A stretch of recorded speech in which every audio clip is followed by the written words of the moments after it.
जय श्री राम दोस्तों आज मैं एक दूसरी कहानी आप लोगों के लिए लेके आई हूँ। भगवान पर भरोसा रखें, ईश्वर हमेशा हमारा अच्छा ही करेंगे और अगर कुछ बुरा होता है तो वो हमारा अपना ही दोष होगा, भगवान को हम कभी दोष न दें। तो एक बार क्या होता है, एक बुज़ुर्ग मॉर्निंग वॉक कर रहे होते हैं एक दरिया के किनारे। तो वो बुज़ुर्ग की नज़र अचानक एक कछुए की तरफ पड़ी। वो कछुआ इतनी फास्ट स्पीड में दौड़ा पानी में कूद गया। बुज़ुर्ग ने देखा कि मैं देखता हूँ ये कछुआ कहाँ जाता है। उतने में ही दौड़ करके एक बिच्छू भी आया और उस कछुए की पीठ पे लद गया और कछुआ नदी पार करने लगा। तो जो बुज़ुर्ग थे उन्होंने भी दरिया में कूद लगा दी कछुए का पीछा करने के लिए। उन्होंने कहा चलो मैं भी आज पता लगा कर ही रहूँगा ये कहाँ जा रहे हैं। तो जैसे ही नदी पार आती है कछुआ वहाँ किनारे पे आता है, बिच्छू उसकी पीठ से एकदम कूद जाते हैं और फटाफट बिच्छू भागने लगता है। तो बुज़ुर्ग उसके पीछे पीछे जाते हैं, देखते हैं कि ये कहाँ जा रहा है। देखा तो सामने ही एक पत्थर के पास एक नौजवान ध्यान लगाए बैठा हुआ है। तो बुज़ुर्ग ने कहा कि अच्छा ये बिच्छू उसको काटने जा रहा है। तो बुज़ुर्ग के पास लाठी थी। उन्होंने कहा जैसे ही ये इसको काटने जाएगा मैं इसके फटाक से एक लाठी मार करके इसको भगा दूंगा।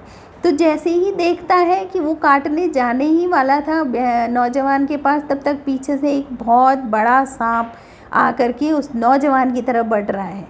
जैसे ही वो आगे बढ़ता है वो बिच्छू जा कर के सीधे सांप के ऊपर कूदता है और सांप को काट देता है। बिच्छू के जहर से सांप घायल हो जाता है, थोड़ी देर बाद तड़प के मर जाता है। नौजवान के ही सामने सांप मर जाता है और बिच्छू वहाँ से चला जाता है। जब नौजवान ध्यान से उठे, उन्होंने आँख खोली तो मरा हुआ सांप देखा। फिर उन्होंने बुज़ुर्ग को देखा तो बुज़ुर्ग ने कहा कि तुम्हें पता है आज तुम्हें बचाने के लिए ईश्वर ने नदी किनारे से इस बिच्छू को भेजा और मैं इसको देखने के लिए यही आया था कि ये कहाँ जा रहा है। तो ये बिच्छू एक कछुए की पीठ पर बैठ करके यहाँ आया और यहाँ आकर के इसने उस सांप को काटा जो कि तुम्हें काटने वाला था, तुम्हारी जान बचाई है। तो उस नौजवान ने आंखें बंद करके भगवान का धन्यवाद करा कि आज आपने मुझे बचाया, भगवान आप मेरा इतना ध्यान रखते हैं।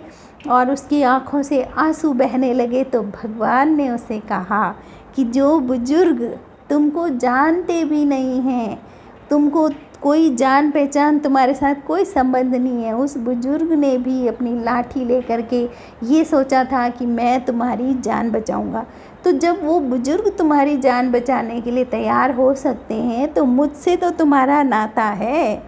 तुम मेरा ध्यान लगा रहे थे, मेरा काम कर रहे थे, मेरे लिए ही बैठे हुए थे, तो मैं तुमको ऐसी कैसे मरने देता।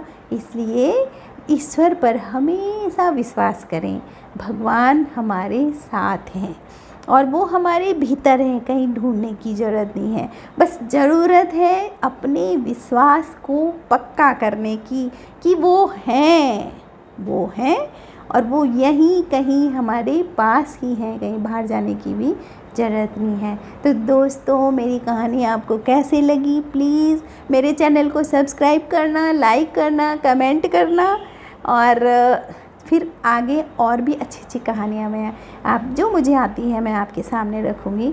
और तरीका मैं ही सोचूँगी थोड़ा और जल्दी बोलूँ ताकि आप लोग कम समय में ज़्यादा चीज़ें गेन कर पाओ। तो मैं प्रैक्टिस कर रही हूँ तो इसके लिए। और थैंक यू फॉर वॉचिंग।